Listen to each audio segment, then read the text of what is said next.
Hello and welcome back to JPP Japan's Perfect Pens. My name is Richard and today's review will be of a Namiki Yukari size pen, the first Yukari review video I'm doing. Now today's pen will be this very pen, and it's a little bit special because it is not strictly a Namiki pen. This is a Dunhill Namiki collaboration. It's called the Crane and Pine Tree. It was made by Masaru in 1999 as part of a limited edition of just 200 pens. So, Dunhill and Namiki have been doing such collaborations since the 1930s, and these are some of the hardest pens to get your hands on Earth, and some of the most expensive pens. And this is the one Dunhill Namiki I've had access to. So this is a flat cap Yukari size pen. However, this is an ebonite pen, unlike the usual Yukaris, which are brass. Cartridge converter, it's about 14 centimeters long. It's got an 18 karat gold nib, and it's about 10 millimeters in the section diameter and 12 millimeters in the barrel diameter. So let's have a look at it. So the pen is two cranes and branches of pine trees. Now both cranes and pine trees are two of the symbols of longevity in Japan and in Asia in general. So this pen symbolizes long life. So as I turn it round, the first thing you'll notice is that there's a small D on the clip for Dunhill, which is unlike the Namiki clips. However, everything else looks like a very nicely done Namiki Maki-e pen. And the artists who do the Dunhill Namikis typically are also Namiki artists. So in this case, Masaru has done several pens which I've either reviewed or will be reviewing. So this is essentially the highest level of emperor quality Maki-e, but in this case it's been put onto a Yukari size pen. Okay, so let's talk a little bit about the actual Maki-e.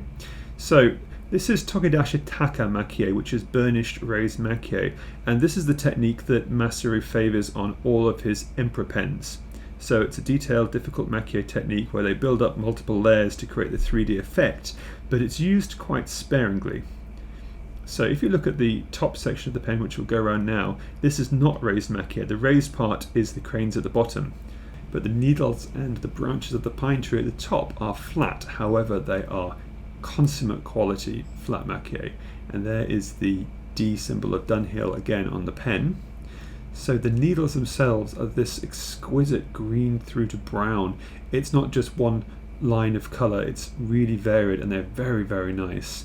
And there's this constant slight background of gold powder throughout the pen, so it's not pitch black as you can see, and sometimes they have a stronger gold cloud and other times a weaker one. And I love the filling between the strong gold lines on the branches. So you have the branch lines delineated on the outside, and then inside they have this filling, and at the bottom here it's even better. It's really gorgeous. And then here come the cranes themselves, where each of these feathers is raised up, and they're absolutely exquisite things, as you'd expect, but really, really a fine piece of work there to get those cranes. And I have to say, I like the branch they're standing on just as much as I like the cranes themselves.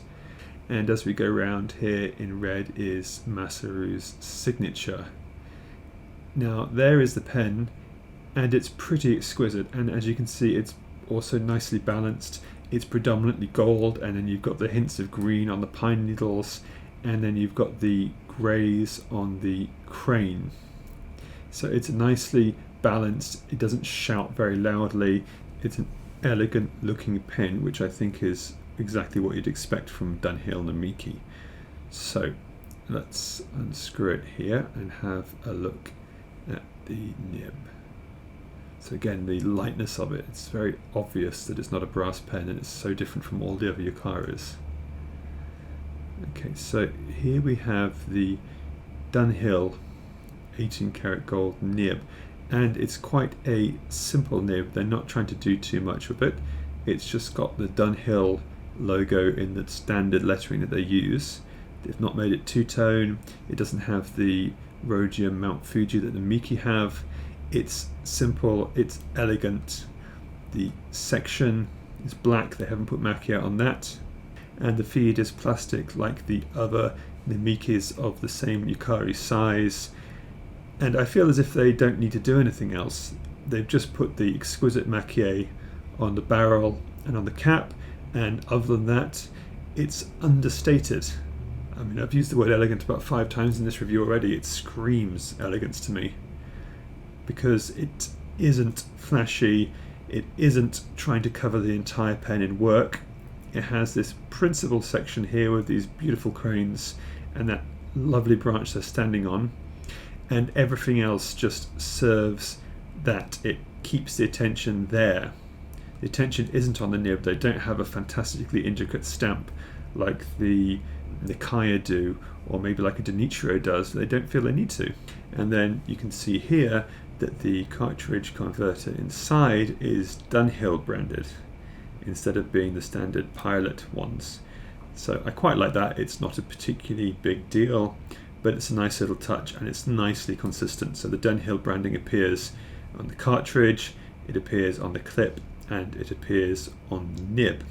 And in fact, you don't see any Namiki branding anywhere on this pen except in the signature itself, which has Masaru and the kokokai on it, and the single Namiki stamp on the nib of the pen.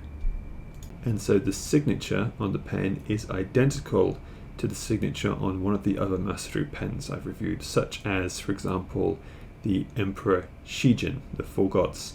So go and have a look at that review. It's got the same signature. But other than the signature and the Namiki stamp on the nib, there's nothing on this pen to tell you that this is a Namiki pen. And indeed, these pens are supplied by Dunhill, and this very pen back in 1999 came with a certificate of authenticity signed by Richard Dunhill. So these pens are very difficult to get hold of in reality. You have to be on a waiting list, you have to have an extremely good relationship with the supplier, and typically the people who buy these pens have to commit to buying them before they even know what the price is. So I'm very happy to have even been able to see one of these and show you it. And the next Yukari videos that I'll be reviewing will be the much more available Namiki Yukaris that you could buy from a Namiki retailer and on sites. But I did want to show you this. It's so different to the others, and I like the way that it doesn't try and fill the entire pen with the most complex type of Maki-e. It does have the raised Maki-e, which works exquisitely on those cranes, as you can see, but much of the pen is flat Maki-e, but it's flat Maki-e done to an absolutely superb level. And I just really enjoyed this pen. Okay, well, thank you very much. If you did like it, then please hit that like and subscribe button.